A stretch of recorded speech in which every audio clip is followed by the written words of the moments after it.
Atenção, crianças! A aula hoje é de português. Eu vou começar esse podcast sem mistério porque eu acho que pela língua portuguesa a gente já vai entender tudo sobre esse curso técnico. Quer ver? Geoprocessamento. Esse é o nome do curso de hoje. E esse nome é composto por um prefixo e um radical. O prefixo é geo, o radical, processamento. Eles se juntam para formar uma palavra com um significado completo: geoprocessamento. Geo tem origem grega e fala de algo que tem relação com a Terra, com o solo, com o nosso planeta.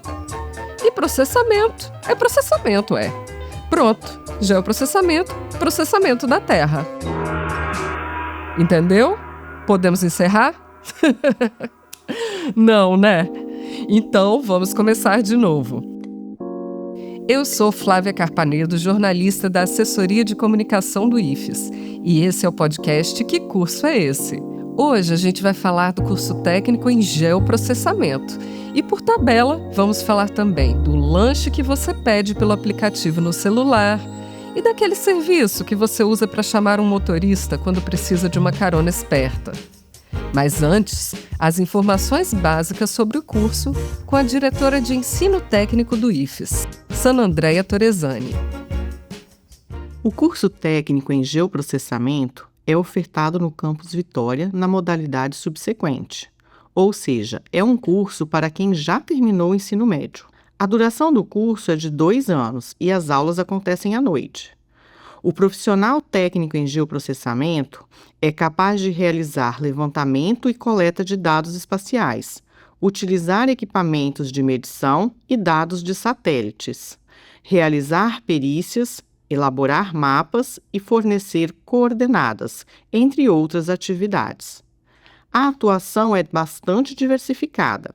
O profissional formado pode trabalhar em empresas do ramo de logística, agências reguladoras, entidades ambientais ou assessorando o setor de construção civil, entre outras possibilidades. O professor Salomão Martins de Carvalho Júnior, coordenador do curso, explica mais sobre a base do geoprocessamento, que são os dados espaciais. É uma profissão que trabalha dados espaciais. Quando eu escutei isso pela primeira vez, eu falei, gente, eu vou trabalhar na NASA. Não, não é trabalhar na NASA, certo? Dados espaciais são dados de espaço, o reconhecimento do espaço em que nós vivemos. Por exemplo, se eu quero sair daqui de onde eu estou e ir até minha padaria favorita, eu vou sair daqui, vou atravessar o meu portão, que é minha propriedade, vou entrar numa via pública, que é propriedade ou da prefeitura ou do governo, enfim.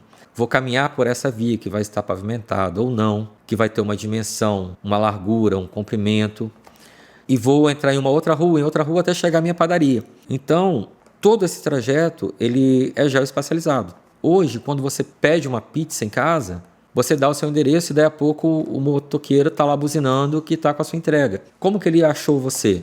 Ele tem um aplicativo que é ligado à geolocalização. Então, tudo isso passa pela mão do profissional de geoprocessamento. Desde a rota do caminhão do lixo, que coleta o lixo, a rota do caminhão que coleta leite nas fazendas, o profissional que calcula e coordena a entrada de navios no porto, que calcula, o navio pode entrar 10 horas, porque 10 horas a maré vai estar alta, então vai ter profundidade para o navio passar. O profissional que calcula a rota do ônibus, o profissional que está lidando com os imóveis, trabalhando com registro de imóveis, tanto na área urbana quanto na área rural, o profissional que trabalha com mapeamento. Então, todos esses profissionais eles são ligados ao geoprocessamento. Ou seja, o geoprocessamento é a coleta, o processamento, a análise de dados espaciais. A evolução dos métodos de coleta de dados anda lado a lado com o desenvolvimento da área. No passado não tão distante, o geoprocessamento se chamava agrimensura. O próprio professor Salomão chegou a fazer o curso técnico para ser agrimensor. Sim. Quando eu fiz o curso técnico em agrimensura, a gente estava começando a falar de posicionamento por satélite. Eu lembro que um professor ele me desafiou no seguinte: daqui a alguns anos a gente vai conseguir fazer fotografias com alguma coisa que a gente carregue na mão ou no bolso. Eu lembro que a gente fazia fotografias aéreas com uma máquina fotográfica. Na verdade, o termo não é máquina fotográfica, é uma máquina fotogramétrica, que pesava 1 tonelada. A máquina pesava 1 tonelada. A potencial de cálculo com o avanço da informática, ele proporcionou um avanço. Para vocês terem ideia, quando eu estudei o curso técnico em 97, uma sala técnica era formada por 50 engenheiros, desenhando o tempo todo. Eu participei de uma sala técnica dessa. Eu lembro que eu estagiei em uma prefeitura e a sala técnica tinha lá, não tinha 50, mas tinha uns 20 engenheiros lá desenhando. Eu era um dos técnicos que estava lá ajudando a desenhar tudo à mão. Quando eu estava terminando o estágio, saiu o AutoCAD R14, a primeira versão do AutoCAD. E eles falaram assim: olha, a gente tem uma missão para vocês, que é passar tudo que a gente tem em papel para o computador. E quando a gente terminou essa tarefa, a sala foi desativada. Entendeu? Então o espaço que era ocupado por 20 pessoas passou a ser ocupado por um computador, que resolve excelentemente bem. Isso em 98, 97. Hoje, 30 anos depois, a gente consegue fazer cálculos poderosíssimos com o computador. A gente consegue processar imagens, a gente consegue processar imagem de satélite, coisa que a gente não conseguia fazer à época. A análise de imagens de satélite, que antes era inacessível, tornou-se uma realidade na área. O surgimento de drones com modernos equipamentos de coleta de dados aéreos em grande escala possibilitou a criação de modelos 3D detalhados em questão de minutos.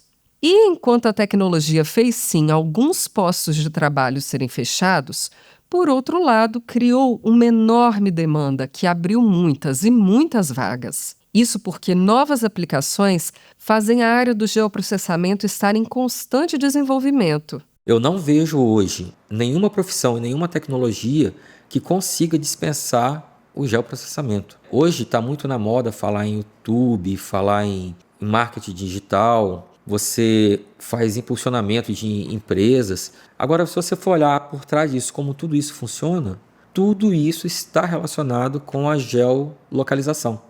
Eu quero fazer uma propaganda de uma empresa de medicina, que seja uma ótica, que seja, enfim, qualquer que seja a empresa. Eu quero impulsionar isso. Você vai impulsionar para quem? Quem são seus clientes? Aonde que eles moram? Então você impulsiona sabendo onde que a pessoa mora, sabendo onde que a pessoa trabalha. Então você tem um raio de ação. O impacto da tecnologia no curso técnico reflete-se no currículo atual do geoprocessamento, que abrange disciplinas como programação, banco de dados, sistemas de informação geográfica, também conhecidos como SIG, e sensoriamento remoto. O professor Salomão conta um pouco do que o estudante faz dentro do curso. O curso tem uma duração de 2 anos e dentro do curso ele vai ter uma carreira formativa bastante diversa. Ele vai ter aulas de matemática, porque existem aplicações matemáticas que são muito específicas, que muitas vezes não são passadas no ensino médio. Ele vai ter aplicações de estatística, ele vai estudar informática, ele vai aprender aquelas técnicas mais antigas da topografia, a topografia clássica. Ele vai aprender técnicas mais modernas de topografia. O estudante ele vai aprender o que nós chamamos de sistemas de informação geográfica, os famosos SIGs. A gente tem uma ênfase muito grande em SIG aqui no curso. O SIG ele integra todas as formas de coleta, de processamento de dados. Ele vai estudar um conteúdo chamado sensoriamento remoto. Sensoriamento remoto é o ato de fazer coleta de dados sem estar em contato com o objeto. Como é que funciona isso? Por meio de satélites. Então nós temos muitos satélites que orbitam a Terra. O nosso estudante ele aprende a localizar qual é o satélite que atende o trabalho dele, como ele adquire a imagem desse satélite, como ele trabalha essa imagem. Ele estuda também uma disciplina muito interessante que a gente tem no curso, que é planejamento e custos, que ensina o estudante como é o mercado lá fora de verdade, prepara ele para ser um empresário ou um microempresário. Caroline de Oliveira terminou o curso técnico em geoprocessamento no ano de 2021. Ela é de Santa Leopoldina e conheceu a área por meio de um amigo. Na realidade, eu estava fazendo uma faculdade de pedagogia no município de Santa Maria, só que Por questões financeiras, eu precisei procurar um trabalho e um amigo me acolheu e me perguntou se eu gostaria de trabalhar com ele para conhecer a área. Então, eu gostei. Desde o meu primeiro dia de trabalho, eu gostei. A gente trabalha com georreferenciamento urbano e rural, mais rural do que urbano. E aí foi o momento que eu fiz desistência do curso de pedagogia e aí fiz o processo seletivo do IFES para entrar fazendo o curso de geoprocessamento. Eu acho que eu me encantei pelas aulas práticas. É o que eu gosto de fazer. Sobre a grande mudança em sua área de atuação, Caroline comenta que não foi muito fácil, mas o próprio currículo do curso contribuiu. E eu fiz 7 períodos de pedagogia, então foram 3 anos e meio que eu, basicamente não estudei nada de matemática, nada de física, química. A única matemática que eu tinha estudado era fração para ensino fundamental. E aí, quando eu voltei para o IFES, que eu vim fazer esse curso técnico, que eu saí de humanas para exatas, eu senti um pouco. Só que o curso, a grade curricular, ele foi toda trabalhada para te ajudar. Porque logo de cara, no primeiro semestre, você vai pegar uma matemática. Se você já faz anos que não vê, você vai relembrar os cálculos, você vai relembrar a mecânica. É muito bacana. É tranquilo, só seguir o fluxo. Como profissional formada, ela gosta de atuar em campo com levantamento de dados. Atualmente, Caroline faz planos para expandir a empresa onde atua. Recentemente, nós somos em 4. Um é estudante do IFES, vai se formar, se eu não me engano, no ano que vem. Tenho mais 2 amigos meus que também estão estudando, agora começaram esse ano. E a gente tem a ideia de expandir, formar 2 grupos, para cada um atuar em áreas diferentes no mesmo dia. Esses 3 amigos meus é de Santa Leopoldina, então são pessoas possíveis que um já trabalha com a gente, os outros 2 provavelmente trabalhará também, tanto em escritório quanto em campo, porque eu falo que eu trabalho no campo porque eu gosto dessa área de atuação, mas sempre tem o escritório, sempre vai ter o escritório, sempre vai ter uma pessoa que precisa fazer a planta, um memorial descritivo, uma análise. A gente faz também, vira e mexe, a gente faz voos, então tem que fazer processamento de imagens. E a gente sempre vai buscando tecnologia também, sempre se atualizando. A estudante Vitória de Oliveira Félix está se formando no curso técnico em geoprocessamento. Ela já é formada como tecnóloga em gestão ambiental e foi neste primeiro curso que ela ouviu falar do geoprocessamento. Muito curiosa para saber mais, ela se inscreveu e foi aprovada no Campus Vitória. Apesar do interesse, o primeiro contato com o conteúdo teve as suas surpresas. Não tinha noção nenhuma, tanto que os professores iam falando e envolvia muita matemática, né, muita topografia. Eu fiquei até um pouco assustada, pensei em desistir, mas aí no decorrer do curso eu fui vendo que não era esse bicho de 7 cabeças, né. Inclusive, foi um desafio para mim mesmo, entendeu, porque como eu sempre não fui uma aluna de exatas, sempre fui mais de humanas, então assim, foi um grande desafio para mim. E aí quando eu vi eu já estava concluído, eu me sinto realizada, né. Sinceramente, assim, foi tudo muito cativante para mim mesmo. A Vitória conta pra gente um pouco da relação entre geoprocessamento e gestão ambiental. E também fala como a área é abrangente e tem afinidade com várias outras. Por exemplo, durante a faculdade eu fiz alguns trabalhos de voluntariado recuperando áreas degradadas, né. Então, com o geoprocessamento a gente pode ver o potencial dessas áreas, analisar, de estima, sabe. O que que pode ser uma potencial plantação, o que que é a área urbana, e a gente consegue diferenciar isso. Então o geoprocessamento ele é uma área, assim, muito abrangente, tanto que você pode trabalhar como autônomo, você pode trabalhar como topógrafo, você pode trabalhar para empresas, no setor de montagem de navios, se não me engano, tem um setor que está crescendo bastante, que é o de montagem. Então, assim, o geoprocessamento ele tem um leque bem grande de possibilidades. As possibilidades são tantas que Vitória não quer mais parar de estudar. Ela já começou um curso tecnólogo em logística. No momento, trabalha em uma empresa do ramo, aplicando tanto os conceitos da logística quanto as técnicas do geoprocessamento. Para o futuro, ela sonha alto, bem alto. E logística não tem nada a ver com a gestão ambiental, mas tem muito a ver com geoprocessamento. E atualmente é a área que eu trabalho, mas lá a gente usava tipo um aplicativo para poder saber onde o caminhão está. E esse mapeamento, ele é feito a partir de coordenadas, né, de latitude e longitude, que é o que a gente mexe no geoprocessamento para saber a localização né, do que a gente quiser. Daí, quando eu terminar a faculdade de logística, eu começo a pensar em voar mais alto. Olha, eu pretendo atuar na parte, né, de logística de aviões, nessa parte. Quem também veio de outra área não muito distante foi a Érica de Góes Ferreira, que começou o curso em 2023. Nessa época, ela estava finalizando a licenciatura em Geografia. Isso é uma coisa muito positiva. No meu caso, eu sou professora de Geografia hoje, mas quando eu entrei, eu ainda não tinha me formado. Estava no derradeiro ano da graduação também. E uma colega, que era da Geografia, porém do bacharel, falou desse curso, falou, vamos fazer, é muito interessante, a gente vai aprender muito mais, porque ele está ligado um pouco com a geografia, né, com essa parte do sensoriamento remoto, do SIG mesmo, né, Sistema de Informação Geográfica, então está ligado. É uma ferramenta da geografia, inclusive, né, muitas vezes, para fazer os mapeamentos. Eu caí, assim, um pouco de paraquedas, mas eu já tinha uma noção do que seria, que ia trabalhar com mapeamento e tudo mais, e enriquece muito a minha formação como professora, porque aí eu vou trazer esses elementos. Eu vou falar o que existe sobre isso, além da teoria ali, além dos mapas físicos que a gente tem, e eu vou falar dos softwares, vou falar por que as coisas são como são, por que a gente tem que fazer essas correções, essas projeções, por que a Terra não é plana, o que é essa superfície que a gente está considerando para fazer os levantamentos topográficos, para fazer os mapas. Então, assim, eu consigo ir além, né? E usar o conhecimento do curso, da minha graduação também, né, para poder auxiliar nisso aí.